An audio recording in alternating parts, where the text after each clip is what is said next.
Money is important, and the lack of it can always be a difficult subject to talk about.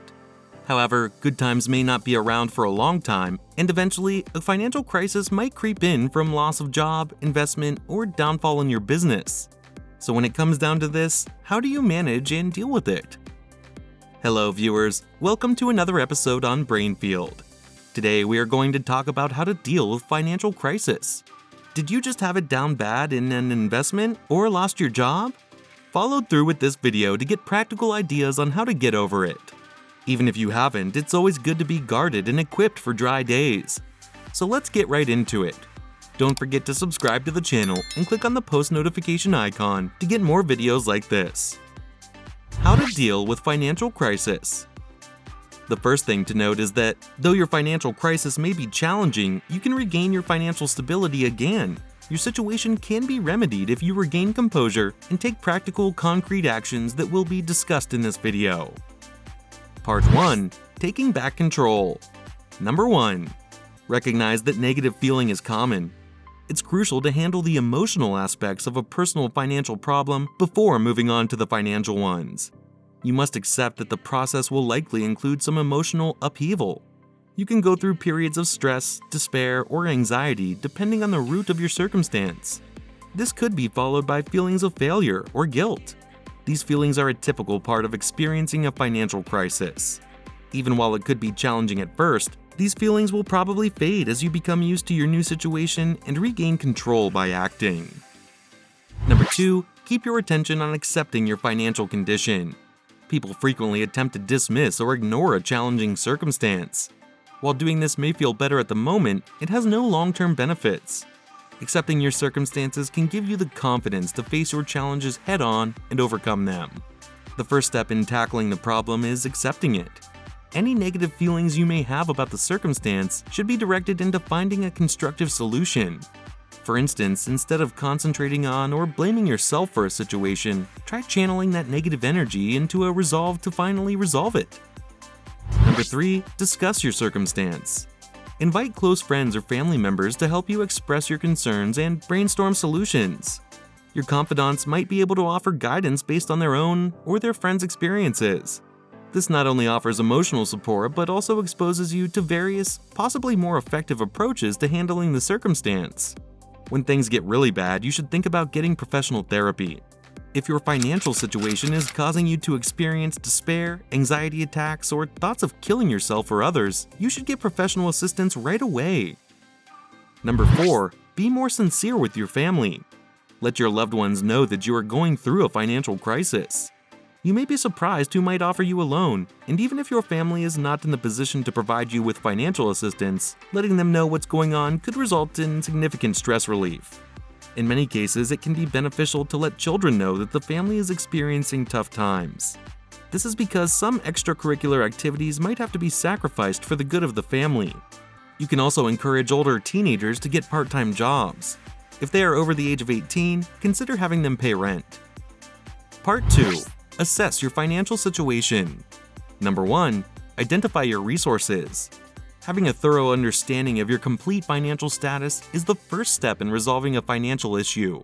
Start by examining your assets, which are simply the things you own. The source of financial strength is assets.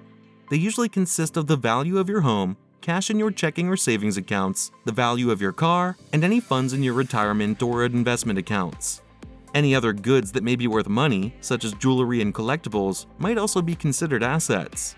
To find out how much your important possessions are worth, think about having them appraised or doing some web research. So, you'll know if they're worth selling if you wish to sell them. Number 2. Analyze your liabilities. Your debt, or more simply, what you owe, is referred to as liabilities. The polar opposite of assets, liabilities include outstanding payments, credit card debt, mortgages, lines of credit, student loans, and auto loans. Create a column listing all of your obligations along with their values on the same sheet of paper that you used for your list of assets. Include the total of your liabilities at the bottom of the column. Number 3. Calculate your net worth. Your overall asset value minus your total liability amount is your net worth. This number accurately captures your actual financial condition because it shows how much would remain after selling all of your assets to pay off your debt. Number 4. evaluate your income. You must now consider your income and expenses after learning your net worth. Understanding these can influence your path to recovery and help you assess if your net worth is increasing or decreasing. It's rather easy to assess income by just adding up all sources of income. This will be their pay from work and any regular government payments for the majority of individuals, like Social Security or other forms of assistance. To ensure that your income figure accurately reflects the amount of money you have available to you, don't forget to include any necessary automatic deductions. Taxes, insurance, and other payments taken from your paycheck are all considered deductions. Number 5. Calculate your costs. You must be aware of where and how you spend your money if you want to resolve your financial situation. The simplest way to figure out how much money you are spending is to look over the last 2 months' worth of bank account statements. Making a list of your monthly expenses for gas, groceries, utilities, housing, clothing, and entertainment. Knowing where your money is going can enable you to make changes that will lower your spending and help you get back on your feet. Number 6. Examine the effects of your circumstances. You'll need to remind yourself of the reasons why you want to improve your circumstances to keep yourself motivated to get out of this financial crisis. What will you be unable to do as a result of your current circumstances, in other words? Be honest with yourself about your aspirations for the future and estimate the expenses involved.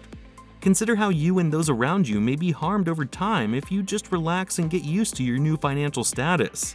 For instance, consider how you won't be able to provide your kids with the opportunity to attend college unless you improve your existing circumstances. Part 3. Developing a recovery plan. Number 1. Make a strategy that meets your needs. Your recovery strategy's specifics must address the issue that caused you to enter the financial crisis in the first place. To regain your lost assets and financial security, you will essentially need to minimize whatever debt you may have and increase your income. This could entail finding new work, taking on a second job, reducing your spending, requesting government aid, or applying for debt forgiveness. You will need to locate revenue to replace the combined income you had throughout your marriage, for instance, if your financial problem was brought on by a divorce. Number 2. Cut back on your variable costs. With regards to cutting costs, start with your variable expenses.